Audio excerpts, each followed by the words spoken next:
Postseason play is upon us, and even though the Pac-12 is left out of the Final Four, 10 out of 12 teams make it to postseason play. This is Pac-12 Breakdown. It's Wednesday night. It's 8 o'clock on the West Coast, 11 here on the East Coast, and I say it all the time, and I believe it. I bring in the best bloggers in the Pac-12. We're talking Don King from Last Word on Sports, Nick Dempsey from Conquest Chronicles, and Rule of Tree. He owned the Pac-12 championship game, and also Shane Roberts from the Block U to help us break down the Utes and the entire conference. So guys, you know, this was the narrative the entire season, and we even kind of predicted it.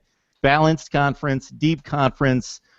You don't mind throwing anybody out there nationally besides maybe Oregon State, and true to form, this is how it played out, and unfortunately for the conference, we can't fit in all the conferences in college football, so the balance hurt from that perspective, Don, but from the perspective of really a hardcore college football fan analyzing how good the Pac-12 is, it doesn't take away from my perspective on how good this conference is. It didn't take away from mine either. And, you know, I've got to get in 45 seconds on how proud I am of my alma mater for, you know, stumbling badly in week one against what turned out to be a decent, 10-2 Northwestern team. We just didn't know they were decent. So it really wasn't nearly as embarrassing a loss as it looked like early in the season. But they showed great fortitude, resilience, ran into a buzzsaw against a red-hot Vernon Adams in Oregon and dropped the one game that, most everybody else lost somewhere along the way too. But still, put it all together, won a Pac-12 championship for the third time in 4 years, and, was playing really, really good football the last 6-7 weeks of the season. So, I'm really proud of how the Card rebounded, put it all together, and took the crown in the Pac-12, which I would still stack up against any other conference in the nation. So did it break right for the CFP? Nope. But, you can't have everything. It's still a championship, and to me it was a championship and a pretty daggone strong football year for the Pac-12. Hey, Nick, I think Don's taken us down this path, and I completely agree that there's a perception now because one team did not make it from the Pac-12 that the conference is either down or it's given a lot of respect for being deep but no elite teams. And I'm not so sure that Stanford's not as good or can't play with the other 3 to 4 or 5 top teams in the country. I just think they just happen to lose one other game, and for some reason we don't make a distinction between 0 and 1 losses for most of these teams, but once you lose that second game, there seems to be this huge drop-off between 1-loss teams and 2-loss teams. Yeah, it's just one of those things. You can be forgiven if you lose one, and more importantly, perhaps the right one at the right time. But once you pick up that second, it's hard to rebound. But I would like to point out that, oddly enough, I think it was non-conference play that kept the Pac-12 out. You take away that loss to Northwestern, who, honestly, I would imagine most Stanford folks thought should have been an easy win, and wasn't a win at all. You take that out, 1-loss Pac-12 champs absolutely in there. No question about it. So, thanks a lot, Wildcats, or Northwestern Wildcats, for just screwing it all up for us. But no, it's a deep conference. If a 2-loss team was going to get in, it would certainly be the champ of the Pac-12. I don't know any other conference that could say that right now. Anyway, for sure. Yeah, the SEC could. I still think a 2-loss SEC team would have made it, even this year. But, yeah, well, SEC West, sure. Yeah. Yep. Hey, Shane, your thoughts about the narrative on the conference this season, and also I want to get us started on these bowl matchups, and you're the right guy to do that, because I'd love for you to give us a little background in terms of the bowl tiers, the structure in the Pac-12, and why things didn't play out for your Utes, and how all that worked. So Pac-12 narrative, if you feel like giving that to us, and then you can start in on the Las Vegas Bowl. Well, I think the narrative isn't too shocking from what you kind of could have discussed in the preseason. I mean, everybody kind of figured everybody was going to cannibalize everybody. And, all the metrics out there figured the Pac-12 champ was going to have at least 2 losses. And it's just a deep conference. There's a ton of skill out here. When you factor in the nine-game conference schedule, which some other conferences really should jump on board with, so they can't schedule Northwest Division University School of the Blind in the 12th week of the season. They can't give themselves a default bye week. I'm talking to you guys in the SEC. It wasn't a shock. Very disappointing that we didn't get a representative in the college football playoff. But that's just kind of the way the cookie crumbles. 10 bowl teams, though, I think that's something that the conference should be very proud of. Yep. I mean, that's incredible. Washington sneaking in there the last week. The representation through the rankings all season long, multiple top 10 teams at various points. You got a lot of programs just moving in great directions, and the future is very, very bright for the conference as a whole. In terms of the bowl system, man, it's broken on multiple levels. I mean, before we get to the Pac-12 bowl situation, I mean, there's two teams from the Mountain West Conference playing each other in a bowl game. I don't even know how that happens. You got 5 and 7 teams playing in bowl games. There's just way too many of them, and there's just it's just silly. In terms of the Pac-12, obviously you got the Rose Bowl numero uno. If it's not a Pac-12 or if it's not a college football playoff berth. Then there's just kind of like this hodgepodge of bowls to where you have the Sun Bowl, you have the Alamo Bowl, you have the Holiday Bowl, and the Foster Farms Bowl all kind of jumbled in there together. And then you start to have other tiers after that, like the Vegas Bowl, which is where my Utes fall. They get basically the sixth selection, and Utah had the third best record in the conference. Utah seemingly was skipped over by a couple bowls. And the narrative around Salt Lake City is there's not a lot of happy fans about that because, A, we were at the Vegas Bowl last year with a worse record. So basically the moral of the story that all the Ute fans have taken is you play better, you do better, but you don't get a better result at the end of the season. You get still the same bowl game. And to go along with that, you're playing your arch rival who you play in the second game of the season next year. So there's going to be 2 rivalry games in the state of Utah in a span of 3 games between the season opener, the bowl game, and then week 2 next year. And we don't like to play those guys very much anyways. As people might know, they're just they like to take a couple literal shots below the belt throughout the season. That's something we just really don't want to do, and we just don't really want to see, but it is what it is. Our athletic director is not super happy about it. Coach Whittingham tiptoed around the subject. The fan base isn't real happy, but it's another opportunity to play a game to lace them up and embarrass those guys, and we'll get to see that in just a little over a week down in the Holy War in Sin City. It should be interesting. Yeah. Let's see, where do I start with this? I know you mentioned the SEC. Yeah, I could bash their scheduling and do many times. In addition to that, I will say the SEC +1, meaning Baylor.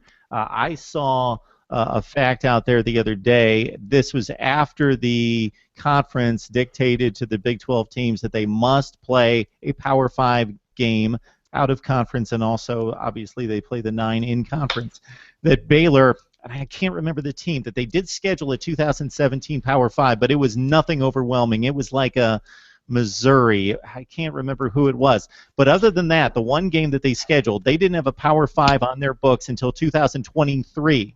So until the Big 12 came down, and now they're going to have to hustle and scramble and find a partner for the next 6 or 7 years. But before that, Baylor was in no rush, obviously, to play anybody for the next 6 or 7 years. I just don't understand that. There is a Baylor Utah series upcoming here not too far, so keep your eyes open for that. Okay, good. Maybe that's it. Yeah. Is that the one way down the line in like 2023, or maybe that's the one I'm alluding to? Yeah, I think it's like 2019, 2020. It's a home-and-home series. Okay. So I'll like to see that. That'll be good. Yeah, that one's been kind of quiet. They haven't talked about that much, but that one's pseudo on the books, it sounds like. Yeah, Baylor's got to play somebody. Mark is exactly right. It's awful. It's actually embarrassing. It is embarrassing. They're acting like they're Baylor of 1995, but this is not a Big 12 show. They consider themselves elite, but yeah, let's play somebody. Yeah. All right, Don, let's talk Iowa Hawkeyes. So Stanford-Iowa, everybody's dubbing this as good old-fashioned football, slug it out in the trenches, and I think that's generally true, but there's certainly more to it than that. So I don't know if you've caught this Hawkeyes team at all, but just your initial thoughts about the matchup.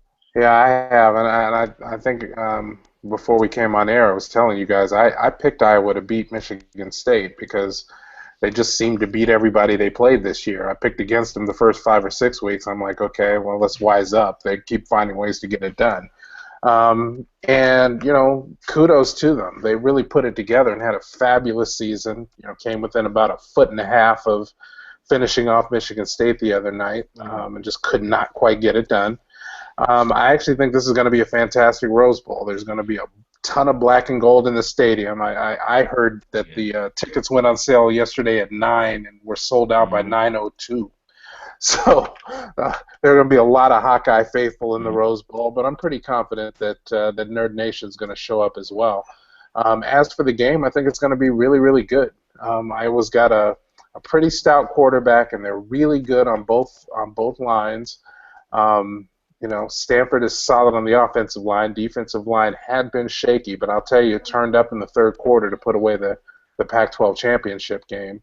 Solomon Thomas had a coming out party up at Levi Stadium. He looked great. And then there's this one kid. What's his name? Oh yeah, Christian McCaffrey. He's pretty good. And I know the Hawkeyes will have a game plan to try to keep him bottled up. But that's going to leave Hogan to try to exploit some openings over the top. And he has proven through the season his ability to do that. In his 5th year, I will tell you he's tightened up his throwing motion a lot. I don't think I had appreciated until very recently how much better his mechanics are this year versus last. And his command of the offense and ability to get the team in the right play is really, really strong. So I think it's going to be a fantastic game. It's probably going to be determined by turnovers and/or which team has the better day on special teams. I think it's going to be a really close one. I need to do more work on Iowa before I would even predict a winner, but I think it's going to be actually a fantastic football game. So those who were disappointed that Iowa was selected, I think, haven't paid enough attention through the course of the year. Yeah, I think you stole my "oh, by the way" line on Christian McCaffrey. The kid that's got to take that annoying cross-country trip to New York for some kind of little award ceremony or something. Yeah, we all have our cross to bear, Mark. Yes, we do. Nobody's calling me for such a trip, though. I'll ask both you, Don, and Nick. Maybe too much was made of this. I certainly thought it was. Colin Cowherd had David Shaw on the other day after the announcement of the games and his news conference, because David Shaw had made mention that maybe the college football playoff should be expanded to 8 teams. Cowherd initially transitioned that comment into meaning we don't want to be in the Rose Bowl, we're not going to show up, that sort of thing. Versus, of course, this is a Super Bowl for Iowa and the whole motivation thing, which we know plays into bowl games, but I think it's overplayed a bit much. So just your thoughts about Stanford, having played in this game twice very recently, having motivation to play Iowa. Stanford will show up. Yeah, you can mark my words on that. Cowherd is tripping. I think Shaw's doing a little coach politicking, which is kind of what coaches do in this day and age, and so be it. I believe he meant what he said, and he had a purpose in saying so. But it's not about the coaching staff, in a New Year's Six bowl game. It's about your team leadership. And I can promise you, Kevin Hogan on the offense and Blake Martinez and Ronnie Harris on the defense are not going to let that team come in, anything other than spitting nails and ready to play on January 1st. So I would absolutely set that one aside. To take one more shot at Baylor. They have a tendency to kind of go in the tank when they don't get what they want. Yeah, you can expect not to see that out of the Stanford Cardinal on January 1st. Anything else there, Nick? Yeah, I would totally agree. I I want to say I'm shocked by Cowherd because I think he kind of likes David Shaw quite a bit. Shaw's he on his does. show quite He does. frequently. Yeah, he's become a fan. But he's also, he's in talk radio. He's got, how many hours every day to fill, and so, got to get those listeners somehow. But no, I don't think this is a letdown game. I don't think this is a disappointment game. I think if it was national championship or playoff or bust for them, they probably would have fallen apart at some point after Oregon, and that absolutely hasn't happened. They've been going for the Rose Bowl since day one. They have that philosophy where we're going to control and just dominate the things we can't control, and then if a group of people says we should go here after we're done playing, then fine, we'll go there and play. But no, I don't think I could believe that David Shaw legitimately would like to see 8 teams play in the playoff. Yep. But I don't think it was a backdoor way of saying I'm sick and tired of going to all these Rose Bowls. Nope. Yeah, I will tell you, Mark, for any Pac-12 fan base, team, and coaching staff, the Rose Bowl is a really, really big deal. And if you don't believe me, ask a Cal fan or grad if you can find one who can remember the 1959 Rose Bowl. Joe Cap. Yeah. The Joe Cap-led Bears. I don't know if you can get an interview with him right now, though. Yeah, he's had his run-ins with a few people in recent years. But, yeah, I still remember those old Super Bowl IV films of Joe Cap against the Kansas City Chiefs. Exactly. Good stuff. Oh, man. I don't think Cowherd took it as a shot against Stanford, almost elevating Stanford to this is a letdown for Stanford. They're done with the Rose Bowl. Yeah. They need to make the playoff, and that's what they expect to do kind of thing. Yeah. No, I get the sense in which he meant it. I just don't think any way, shape, or form is that going to happen. Hey, Shane, talking about letdowns, how let down is the Utah fan base, not at the bowl selection process, but taking it a step back, that we were talking about this team for 8-9 weeks amongst the best in the country, then certainly having a stranglehold on the South Division, and then it came unraveled and not making it to the Pac-12 championship game. Oh, there's disappointment. There's no doubt about that. I mean, any fan out there would say that. I mean, they're a double overtime loss to Arizona away from being in the Pac-12 championship game. Or if they could have found a way to score a touchdown or two against UCLA, again, they're in the Pac-12 championship game. They're just that 1-2 plays away. So the fan base is definitely disappointed. But with that said, on my website, on Block U, we have a podcast. And a couple of my guys were kind of talking about how disappointing it was and how big of a letdown it was. And, they're not far off, but at the same time, welcome to the Pac-12 conference. Everybody has losses like that. Oregon, Stanford, SC, UCLA. Yep. I mean, UCLA was in control of their own destiny too, and they go and lay an egg against the Trojans in Southern California. So I mean, that's just how it goes. And as we talked earlier in the season, you guys were asking me, okay, what's Utah doing? And then one of the key things I said is, hey, they're healthy. Well, that kind of came back to bite him in the last couple of weeks. Devontae Booker went out the last 2 games against UCLA and Colorado with a torn meniscus. And then there was an outside chance he could have played in the bowl game if the bowl game would have been a little bit later, but that's not going to happen. Against UCLA, we lost Britton Covey with a pretty nasty ankle injury, and they pretty much had a whole offensive game plan around that kid, and then that was a giant hit. They lost a couple other wide receivers, a couple tight ends, and it's just the attrition really got to them at the end. But at the end of the day, they tied for the Pac-12 South Championship. They just lost the tiebreaker to USC due to the head-to-head matchup. I mean, you can't be all that disappointed in this season. I mean, they won 9 games. I mean, how many Pac-12 teams would take 9 games like that at the beginning of the season and just take it? I mean, it's a great season. It's a great thing to build on. The recruiting class is looking fantastic. And Kyle's got something really rolling here. And then they're just that 1 or 2 plays away from a Pac-12 championship and competing for a college football playoff berth. And I think, Shane, you hit it right. I think Utah's 1 player away from competing for the Pac-12 championship and maybe in the CFP. honestly, if anything, to me, it highlights just how good Booker is, and how important he was to that team. It's that loss was devastating.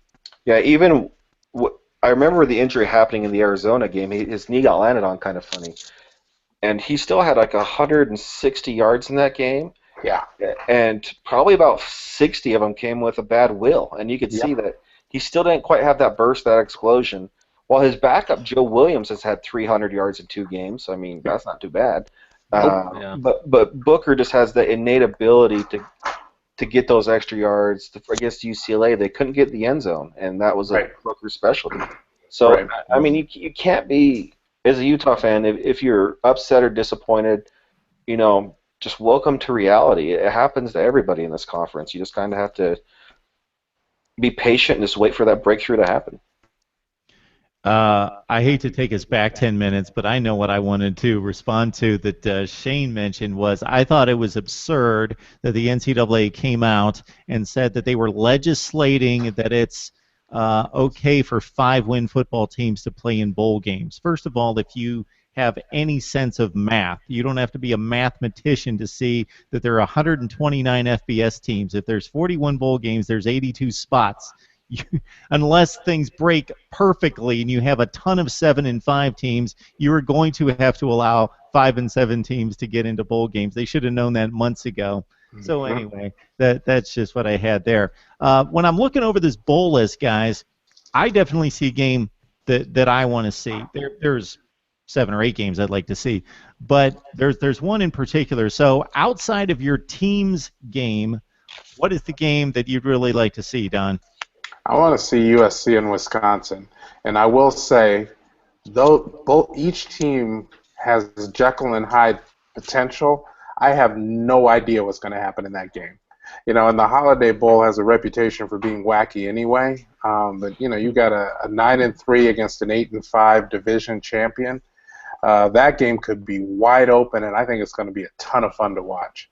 I'm right there with you, Don. So I was a little surprised by that one because I look at this list and I'm thinking most college football fans. So, Nick, the question is, what game outside of the teams that you are a fan of or cover do you want to see? And I think Oregon-TCU jumps off the page for most people, but I'm in Don's camp. I'm a slugfest guy, USC-Wisconsin, Big Ten, Pac-12. I want to see that game. If that's only one game outside the Rose Bowl that I can see, I'm going to watch USC and Wisconsin. Yep. What do you think, Nick? Yeah, I think definitely TCU and Oregon is going to be the most fun one to watch. But,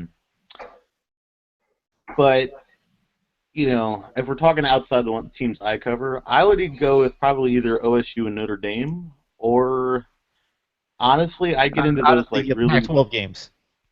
Oh, right. I would say Cal and Air Force, honestly, just because it's not a matchup you probably are well researched. It's not 2 teams that jump off the page and you go, oh, wow, those guys are right there. They're about to break. Hey, Shane, if you got a game that interests you outside of interesting teams to watch, outside of Utah and BYU, Shane, do you have a game that stands out to you? There's a couple for sure. I mean, that Cal Air Force game will be interesting because, as he was alluding to, those are just 2 entirely different styles. You got the bear raid versus the triple option. That'll be very interesting to watch. But I mean, I have to go with Oregon versus TCU. I just think, the funny thing is when we were with TCU in the Mountain West Conference and also their first probably couple years in the Big 12, TCU was known as a defensive juggernaut. Right. What's happened in Fort Worth? Because it's been flipped on its head entirely. So, it could be an offensive shootout down in the Alamo Bowl, and that could be a ton of fun. And then, of course, the Rose Bowl. I mean, how can you not want to watch the Rose Bowl? If anybody plays in the Rose Bowl, it's a great game to watch, really, any matchup, especially, when you got 2 teams that are just going to try to slam their heads into each other with Iowa and Stanford. So, there's going to be some heavy sets in that game. I'll tell you what, a whole bunch of linemen. Yep. Yeah, I'll tell you one note on the TCU-Oregon thing. I did see a note this afternoon. It looks like TCU is about to lose their offensive coordinator to go become the head coach at Tulane. It'll be interesting to see if that happens before the game, and if so, what the impact will be. But Shane's exactly right. Gary Patterson is a defensive guy, and that's what TCU used to hang its hat on. Not anymore. Now it's all about Trevon Boykin and slinging it all over the field. So we'll see what happens. I actually really like Oregon in that matchup, but I am incredibly intrigued by the USC-Wisconsin game.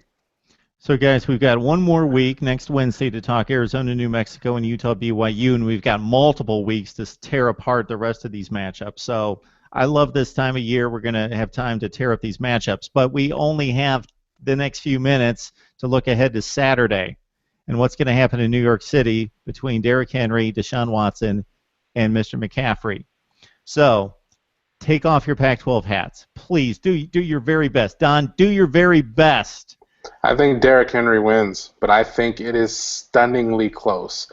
I think it is a repeat of Mark Ingram over Toby Gerhart, and I think the margin is about like that. And honestly, if I had a 20 spot I could wager, given that Henry is favored, I'd probably put it on McCaffrey because he could pull the upset.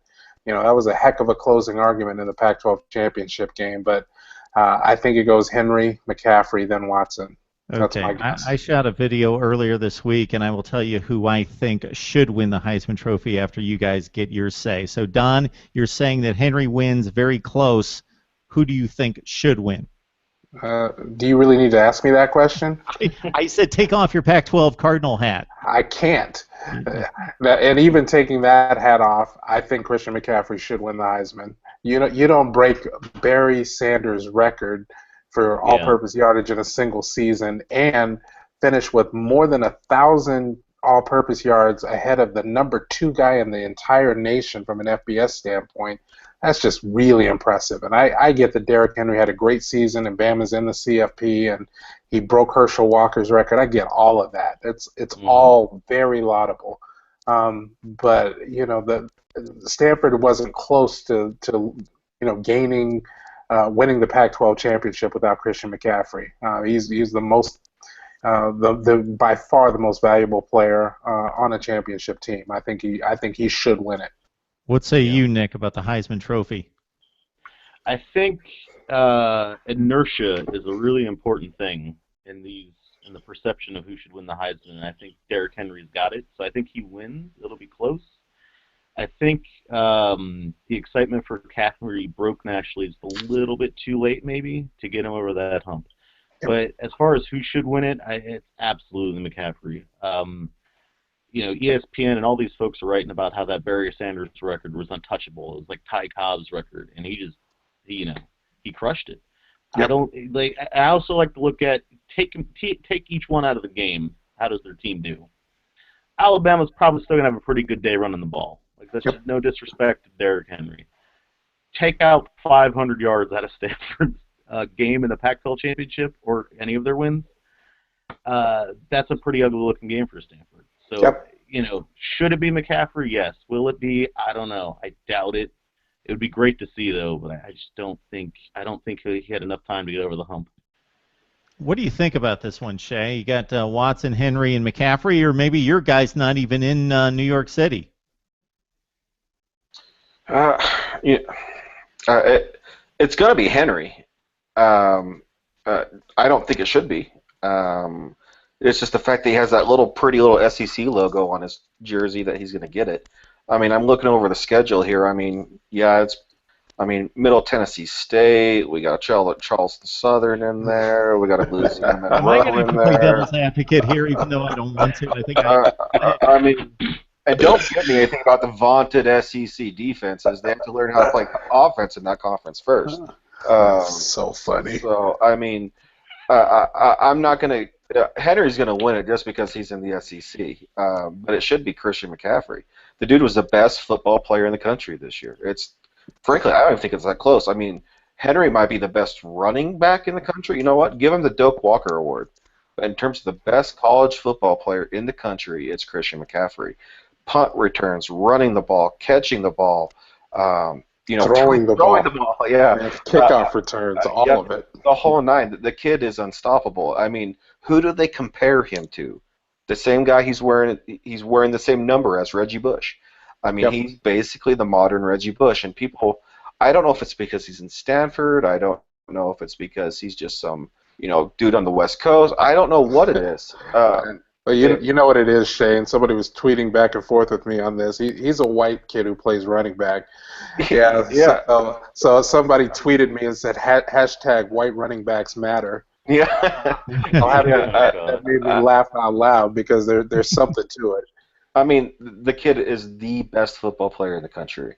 Will he make the best NFL prospect? Maybe, maybe not. That might be Henry.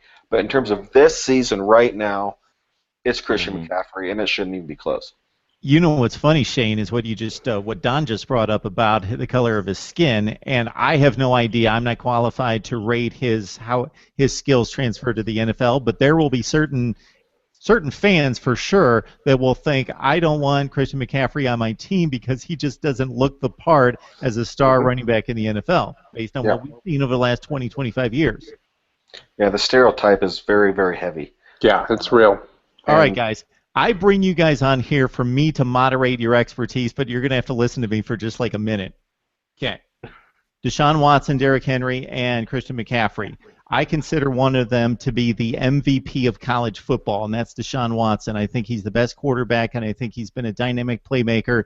And just because the quarterback position is so important, I think he is the MVP of college football. Against Florida State, there was a 13-13 game, 7 minutes left. He does incredible things with his legs and his arm and his poise and his athleticism to make 2 scoring drives in the last 7 minutes to win that game. He blows up North Carolina with 6 touchdowns. He played, except for the Notre Dame game, he only threw for 84 yards. He rushed for about 100. He had a poor passing game against the Irish, but they still win. But other than that, in the big games, he came through. 11 rushing touchdowns, 30 passing touchdowns. He's the MVP.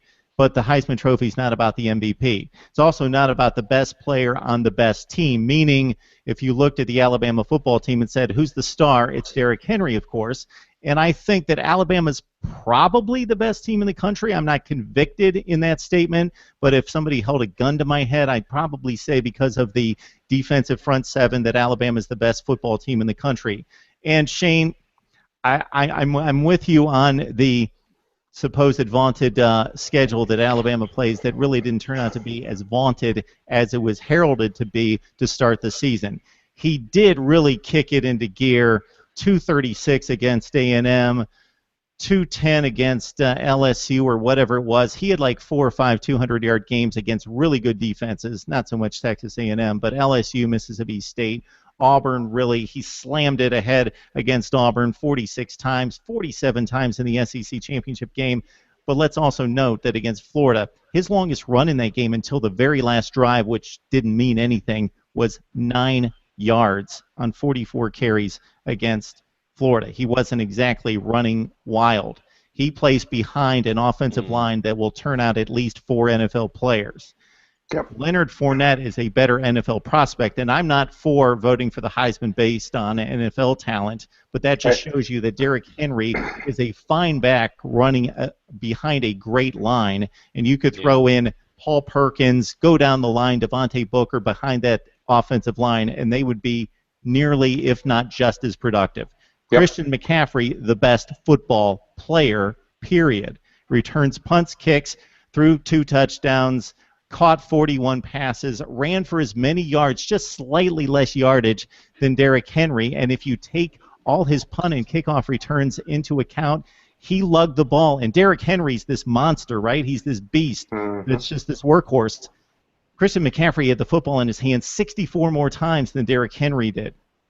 He's the best football player.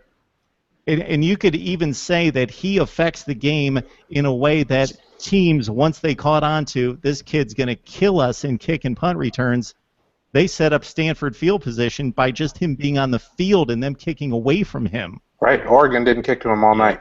There you go. He's the best and they won, and that was probably a wise move. Yeah, he's the best all-around player in the country. No argument from any of us. My tirade. We're right there guys, with you. It's been fun. And again, we'll have the next 3 to 4 weeks to talk up a bowl play, and hopefully Shane can make it next week to break down BYU and Utah. Oh, So, I'll have plenty to say about that game. on and off the field. I cannot wait. Oh my gosh, I've already got my Nice. tickets booked. I'll be in Vegas, so it's Yeah, whether I'm on the air or not, I will watch that. I cannot yeah. wait to Oh, see yeah. you go off on the Holy War in a bowl game. Can't Yeah. wait. God, Yeah. it's embarrassing.